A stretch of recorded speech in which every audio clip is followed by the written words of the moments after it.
Kitchen. ഞാൻ ഇന്നിവിടെ സ്നാക്സുമായിട്ടാണ് എത്തിയിരിക്കുന്നത്. എന്നത്തെ പോലെ തന്നെ കിഡ്സ് സ്പെഷ്യൽ. കിഡ്സിന് മാത്രമല്ല കേട്ടോ, നമുക്ക് വലിയവർക്കും നന്നായിട്ടിത് എൻജോയ് ചെയ്ത് കഴിക്കാം. അപ്പോൾ എന്താണെന്ന് നോക്കാം. ഏത്തപ്പഴം ലഡു. അപ്പോൾ പേര് പോലെ തന്നെ നമുക്ക് ഏത്തയ്ക്ക ആവശ്യമാണ്. ഞാനിവിടെ നന്നായി പഴുത്ത 2 ഏത്തപ്പഴമാണ് എടുത്തിരിക്കുന്നത്. ഒരു മീഡിയം സൈസാണ്. അപ്പോൾ നിങ്ങൾക്ക് ആവശ്യാനുസരണം അതിൻ്റെ എണ്ണ കൂട്ടുകയും കുറയ്ക്കുകയും ഒക്കെ ചെയ്യാം.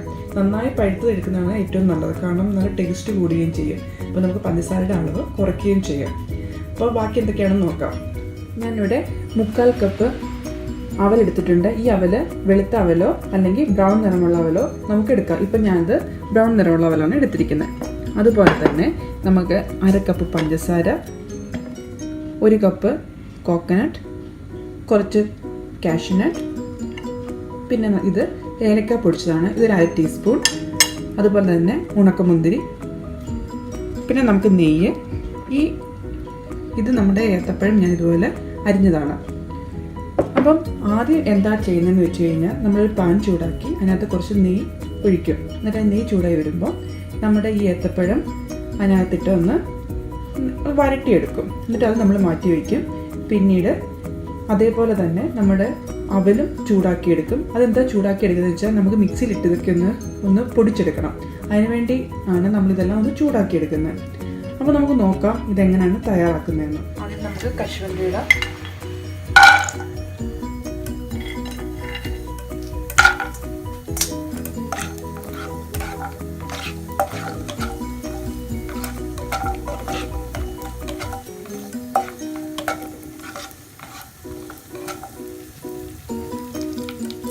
ഏകദേശം ബ്രൗൺ നിറമായിട്ടുണ്ട്. ഇനി നമുക്ക് ഇത് മാറ്റി വയ്ക്കാം.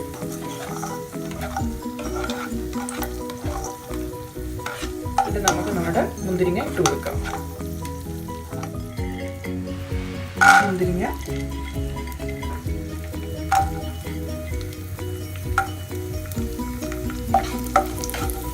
അത് നന്നായിട്ട് വറുത്തെടുക്കാം. ഇതിന് ശേഷം ഈ സെയിം എണ്ണയിലോട്ട് നമുക്ക് നമ്മുടെ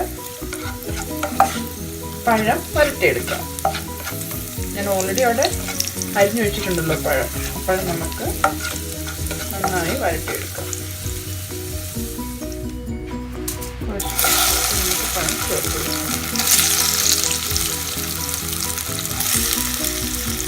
ഇത് നന്നായിട്ട് ഇളക്കി ഇതിൻ്റെ ആ വെള്ളമൊക്കെ ഒന്ന് തോർത്തിയെടുക്കണം. ഇതെല്ലാം നമ്മൾ നെയ്യിലിട്ട് മൂപ്പിക്കുന്ന കാരണം ഈ ലഡു കുറേ ദിവസം ഇരിക്കുകയും ചെയ്യും. തേങ്ങ ഇതുപോലെ നമ്മളൊന്ന് മൂപ്പിച്ചെടുക്കും.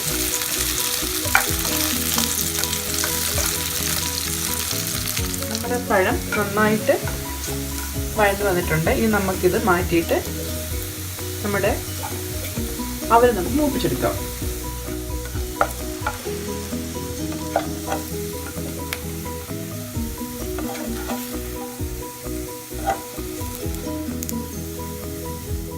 സെയിം പാനിലോട്ട് തന്നെയാണ് നമ്മൾ അവൽ മൂപ്പിക്കുന്നത്. അവൽ കുറേശ്ശേ ഇട്ട് കൊടുക്കുക. ഇത് ശരിക്കും പറഞ്ഞാൽ നമ്മൾ മിക്സിയിലിട്ടൊന്ന് പൊടിക്കുന്നതിനുള്ള സൗകര്യത്തിന് വേണ്ടിയാണ് ഇത് ചൂടാക്കുന്നത്. പിന്നെ നെയ്യിട്ട് വെച്ച് ചൂടാക്കുമ്പോൾ അതിൻ്റെ ടേസ്റ്റ് കൂടുകയും ചെയ്യും കേട്ടോ. നമ്മുടെ അവൽ ഇവിടെ ചൂടായിട്ടുണ്ട്. നമ്മളിങ്ങനെ കൈ എടുക്കുമ്പോൾ ഇങ്ങനെ പൊടിയുന്നൊരു പരുവം ഉണ്ട്. ഇതിപ്പോൾ കണ്ട് പൊടിയുന്നുണ്ട്, നന്നായിട്ട് പൊടിയുന്നുണ്ട്. ഈ ഒരു പരുവാണ് വേണ്ടത്.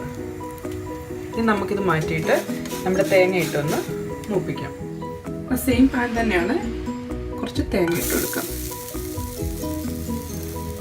ഈ തേങ്ങയുടെ ജലാംശം പോകുന്നത് വരെ ഒന്ന് ചെയ്താൽ മതി. അല്ല ബ്രൗൺ നിറമാകുന്നത് വരെ ചെയ്യേണ്ട.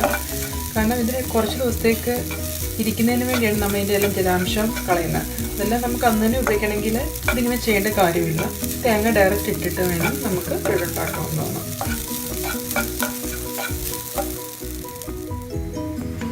തേങ്ങ പരുവായിട്ടുണ്ട്. ഇനി നമുക്ക് തീ ഓഫ് ചെയ്ത് തേങ്ങ മാറ്റി വയ്ക്കാം. ഇനി നമ്മുടെ അടുത്ത പ്രോസസ്സ് എന്ന് പറയുന്നത് ഇതെല്ലാം മിക്സിയിലിട്ട് മിക്സ് ചെയ്യുക എന്നുള്ളതാണ്. ആദ്യം ഇതിൻ്റെ ചൂട് പോകട്ടെ, അതിനുവേണ്ടി നമുക്ക് വെയിറ്റ് ചെയ്യാം. അങ്ങനെ നമ്മുടെ മെയിനായിട്ടുള്ള 3 ഇൻഗ്രീഡിയൻസും നമ്മൾ നെയ്യിൽ ചൂടാക്കി വെച്ചിട്ടുണ്ട്. ആദ്യം നമുക്ക് അവല് മിക്സിയിലൊന്ന് പൊടിക്കണം. ഈ പഴം നമുക്ക് കൈവച്ച് ഞെരടി എടുത്താലും മതി. പക്ഷേ അങ്ങനെ പറ്റിയില്ലെന്നുണ്ടെങ്കിൽ മിക്സിയിലിട്ട് ജസ്റ്റ് ഒന്ന് കറക്കിക്കൊണ്ട് വന്നാലും മതി. അപ്പം ആദ്യം ഞാൻ ഈ അവലൊന്ന് പൊടിച്ചുകൊണ്ട് വരട്ടെ. നമ്മുടെ അവല് ഞാൻ പൊടിച്ചു വെച്ചിട്ടുണ്ട്. ഇനി നമുക്ക് ഒരു വലിയ പാത്രം എടുക്കാം. പാത്രം എടുത്തു. അതിനകത്തേക്ക് നമ്മൾ മൂപ്പിച്ച് വെച്ചിരിക്കുന്ന നമ്മുടെ ഏത്തപ്പഴം ഇട്ട് കൊടുക്കുക. എന്നിട്ട് കൈ വെച്ച് നന്നായി ഇങ്ങനെ ചെയ്യുക. കൈ നല്ല പഴുത്തതായതുകൊണ്ട് പെട്ടെന്ന് തന്നെ നമ്മുടെ ഇതിങ്ങനെ ഉടഞ്ഞു കിട്ടും. അതിന് ശേഷം നന്നായിട്ട് ഉടയ്ക്കണം. കണ്ടില്ലേ, കാണാൻ പറ്റുമല്ലോ അല്ലേ? നന്നായി ഇങ്ങനെ കൈയിട്ട് ഉടയ്ക്കുക. അതിനുശേഷം നമ്മുടെ പൊടിച്ചു വച്ചിരിക്കുന്ന അവല് ചേർത്ത് കൊടുക്കുക. അതും നന്നായിട്ട് മിക്സ് ചെയ്യുക. കൂട്ടത്തിൽ നമ്മുടെ തേങ്ങ,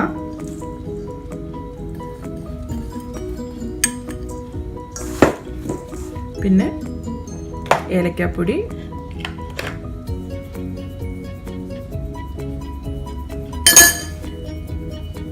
പഞ്ചസാര എല്ലാം കൂടെ നന്നായിട്ട് മിക്സ് ചെയ്യുക.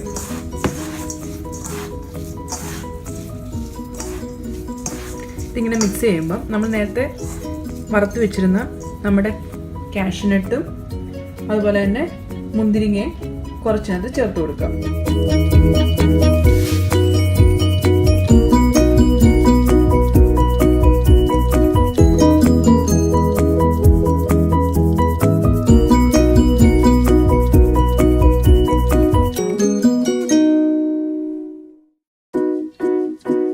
മിക്സ് റെഡി ആയിട്ടുണ്ട്. ഞാൻ നന്നായിട്ട് എല്ലാം കൂടെ കണ്ടില്ലേ, നന്നായിട്ട് കുഴച്ചിട്ടുണ്ട്.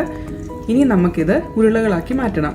അതിനായി നമ്മുടെ ഈ കൈയിലേക്ക് കുറച്ച് നെയ്യ് തടവി കൊടുക്കാം. അതിനുശേഷം നന്നായി ടൈറ്റ് ചെയ്ത്, അതായത് ഉണ്ടോ ഇങ്ങനെ ഓരോരോ കുഞ്ഞുരുള എടുത്ത് നിങ്ങളുടെ ആവശ്യം അനുസരിച്ചുള്ള വലുപ്പത്തിൽ ഉണ്ട് ഇങ്ങനെ എടുത്തിട്ട് നന്നായിട്ട് ഉണ്ടോ ടൈറ്റ് ചെയ്ത്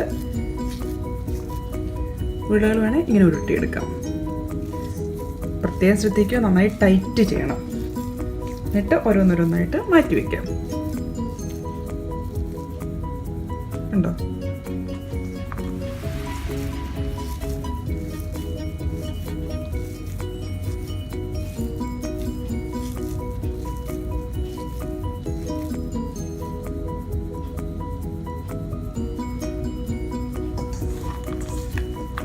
അങ്ങനെ നമ്മുടെ ഏത്തപ്പഴം ലഡുവ് റെഡി ആയിട്ടുണ്ട്.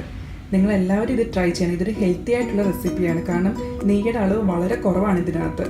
കുട്ടികൾക്കൊക്കെ നന്നായിട്ട് ഇഷ്ടപ്പെടും. അപ്പോൾ കുട്ടികൾക്ക് വേണ്ടി മാത്രം ഉണ്ടാക്കുമ്പോൾ നമുക്ക് വേണമെങ്കിൽ ഇച്ചിരി ഒരു മധുരം ചേർക്കാം. ഇത് നമ്മൾ വലിയവർക്കൂടെ ഉപയോഗിക്കാൻ വേണ്ടിയാണ് ഞാൻ മധുരത്തിൻ്റെ അളവ് കുറച്ചിരിക്കുന്നത്. അപ്പോൾ നിങ്ങൾക്ക് ഇത് ഇഷ്ടപ്പെട്ടെങ്കിൽ തീർച്ചയായിട്ടും ഇത് ട്രൈ ചെയ്യുക. നിങ്ങൾ എന്നെ അഭിപ്രായം അറിയിക്കുക. അതുപോലെ തന്നെ എൻ്റെ വീഡിയോ ലൈക്ക് ചെയ്യുകയും ഷെയർ ചെയ്യുകയും ചെയ്യുക. സബ്സ്ക്രൈബ് ചെയ്യാത്തവർ തീർച്ചയായിട്ടും എൻ്റെ ചാനൽ സബ്സ്ക്രൈബ് ചെയ്യുക. നമുക്കപ്പം ഇനിയും ഇതുപോലത്തെ നല്ല നല്ല റെസിപ്പിയായിട്ട് വീണ്ടും കാണാം. അതുവരേക്കും ബൈ ബൈ.